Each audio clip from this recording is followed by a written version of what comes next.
Simulizi yetu ya leo tutamzungumzia mwanadiplomasia kutoka Tanzania ambaye amejulikana kwa fikra zake pana, lakini pia busara na mchango wake katika utumishi wa umma.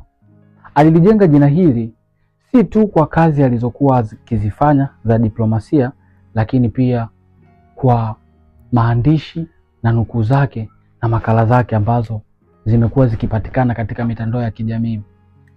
Mwanadiplomasia huyu anatuonyesha uvumilivu, uzalendo, bidii na elimu inaweza ikakupelekea kufika katika eneo fulani.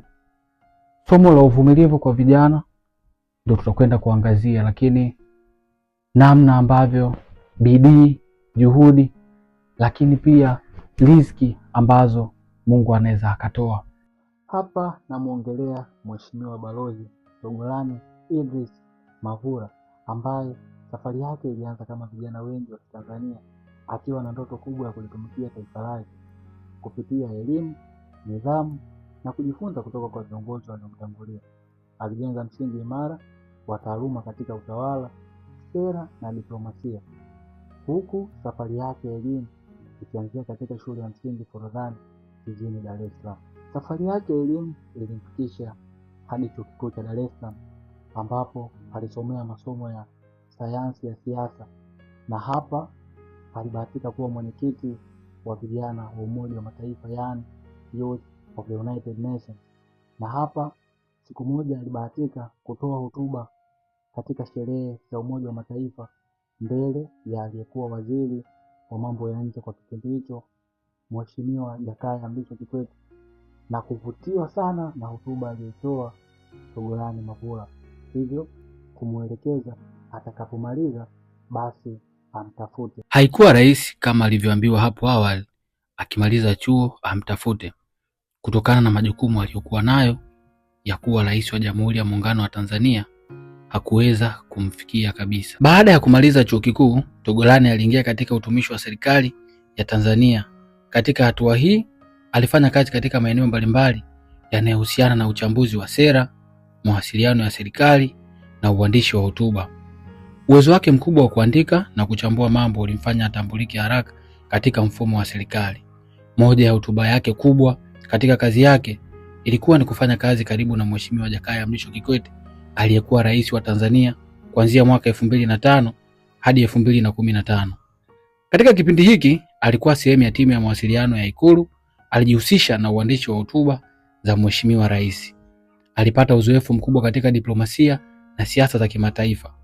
Hii ilikuwa ni shule kubwa sana ya uongozi kwake, kwani alipata nafasi ya kushuhudia jinsi maamuzi makubwa ya kitaifa yanavyofanyika. Mbali na kazi ya serikali, Togolani Mavura alijulikana sana kwa maandishi yake na tafakari za maisha. Aliandika makala na nukuu nyingi zilizoenea sana mitandaoni, hasa kupitia mfululizo unaojulikana kama Sikiliza Togolani. Baadhi ya falsafa zake maarufu ni kama ile aliyosema, muombe Mungu riziki, usimuombe hela. Na nyingine pia akasema, ajira unasubiri tangazo, ujira unatafuta shughuli. Maneno haya yaliwapa hamasa vijana wengi kuangalia maisha kwa mtazamo tofauti. Mwaka 2021, Rais wa Tanzania Dr. Samia Suluhu Hassan alimteua Togolani Mavura kuwa balozi wa Tanzania nchini Korea Kusini. Alifanya kazi katika mji wa Seoul. Katika nafasi hiyo alihusika na kuimarisha ushirikiano wa uchumi, kuvutia uwekezaji, kukuza mahusiano ya kiteknolojia kati ya Tanzania na Korea. Ikiwa Korea Kusini ni moja ya nchi zinazoendelea sana kiteknolojia duniani. Hivyo kazi yake ilikuwa ni muhimu katika kuleta ushirikiano wa maendeleo. Baadaye aliteuliwa kuwa mwakilishi wa kudumu wa Tanzania katika Umoja wa Mataifa, yaani United Nations. Ofisi yake ipo katika mji wa New York City nchini Marekani. Katika nafasi hii anaiwakilisha Tanzania kwenye mikutano mikubwa ya kidunia. Anajadili masuala ya amani, maendeleo na uchumi. Anasimamia maslahi ya Tanzania katika siasa za kimataifa. Hii ni moja ya nafasi kubwa zaidi katika diplomasia ya taifa. Sasa hapa tunakuja kuliona funzo au mafunzo kwa vijana wa sasa, tukilinganisha na safari ya Balozi Togolani Mavura. ina mafunzo gani makubwa kwa vijana? Kitu cha kwanza ni elimu na msingi wa mafanikio, kwamba bila elimu na kujifunza kila siku ni vigumu kufikia malengo yako au kupiga hatua kubwa ambazo zinaweza zikapelekea mafanikio yako. Lakini pili, nidhamu ni muhimu kuliko kipaji. Kipaji kinaweza kukufanya uanze, lakini nidhamu ndio itakayokufikisha sehemu ambayo ina matunda, sehemu ambayo ina mafanikio. Lakini kitu cha tatu ni kujenga uwezo wa kufikiri. Mafanikio yake yalitokana na uwezo wake wa kuchambua na kuandika mawazo yenye nguvu. Hivyo huwa kivutio kikubwa sana kwa vijana ambao wanapambana kutokana na mawazo na fikra ambazo wanakuwa wakizisoma kupitia ufikiri wa Balozi Togolani Idris Mavula. Lakini kitu cha nne ni uongozi huanza na maadili.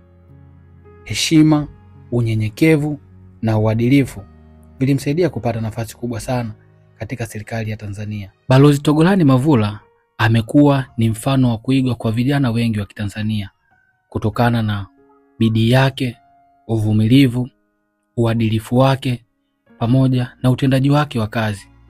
Amekuwa ni nguzo na mfano wa kuigwa kwa vijana wa Kitanzania. Licha ya kuwa na ndoto kubwa katika ukuaji wake, hasa ile aliyopenda kuwa dereva na baadaye kupenda sana kuwa mwanamuziki, na pia alipenda sana kazi aliyokuwa akifanya baba yake na alivutiwa nayo kwa mavazi rasmi aliyokuwa akivaa baba yake na kukaa ofisini. Vitu vyote vilimfanya aongeze bidii katika elimu yake ambayo aliipata katika shule ya msingi Forodhani na baadaye shule ya sekondari ya Zania. Ilimwekea msingi mzuri wa kufikia malengo yake. Safari ya Mheshimiwa Balozi Togolani Idris Mavula ni mfano wa wazi kwamba karama kwa maana ya kipaji unachopewa na Mungu, lakini pia kadri kwamba ni kiasi ambacho mtu anatakiwa kukijua kiasi chake, lakini pia kudra ambapo wanazuoni wanasema jitihada hazizidi kudra. Kudra ni majaliwa, kwamba vitu vyote hivi vitatu ukiwa navyo vitakusaidia kufikia malengo yako, kwa maana ya karama, kadri na kudra. Hivyo mtu anaweza kuanza maisha yake katika mazingira ya kawaida kabisa, lakini kupitia elimu, bidii na maono anaweza kufika kwenye majukwaa makubwa duniani, kutoka kuwa kijana wa Kitanzania hadi kuwa sauti ya taifa katika diplomasia ya kimataifa. Hadithi ya Mheshimiwa Balozi Togolani Idris Mavula ni ushahidi kwamba ndoto zinaweza kutimia. Keep shining.